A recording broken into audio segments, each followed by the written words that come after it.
আজ খুব খুশির দিন রে। আজ আমি বাবার জন্য নতুন আইফোন কিনে এনেছি। বাবা এটা দেখলে না খুব খুশি হয়ে যাবে। মা রে, বাবা কোথায়? আরে রেড হল্ক, তোর বাবা রাতে খেতে গিয়েছিল কিন্তু এখনো বাড়ি ফেরেনি। দেখ তো ওনার কি হয়েছে। এখনো বাড়ি আসেনি? মা, আমি এখনই বাবাকে নিয়ে আসছি। বাঁচাও, আমাকে কেউ বাঁচাও। এই সাপটা আমাকে কামড় দিয়েছে। বাবা, আপনার কি হয়ে গেছে? নিচে পড়ে আছেন কেন? চোখ খুলুন বাবা। রেড হাল্ক রে, আমাকে সাপ কামড় দিয়েছে রে। যেভাবেই হোক আমাকে বাঁচা রে বাবা। আপনি টেনশন নেবেন না, আমি আপনাকে বাঁচাবো। আমি এখনই আপনাকে হাসপাতালে নিয়ে যাচ্ছি। তোর বাবার অপারেশন করতে হবে, তুই তাড়াতাড়ি 10 লক্ষ নিয়ে আয়। কি 10 লক্ষ? ঠিক আছে ডাক্তার, আপনি শুধু আমার বাবাকে বাঁচান। কাকা, আমার তাড়াতাড়ি 10 লক্ষ দরকার।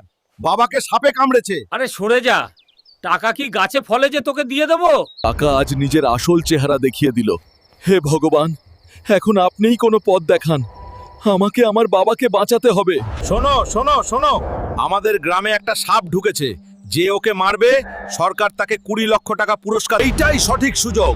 আমাকে সেই সাপটা মেরে বাবার জন্য টাকা আনতেই হবে। এই সাপটা আমাকে জড়িয়ে ধরেছে। এখন তোমাদের আমার খুব দরকার। তাড়াতাড়ি লাইক আর সাবস্ক্রাইব করো প্লিজ, আমার শক্তি দরকার। আমাদের গ্রামের সাপটাকে মেরে আমি পুরো 20 লক্ষ টাকা পুরস্কার জিতে নিয়েছি।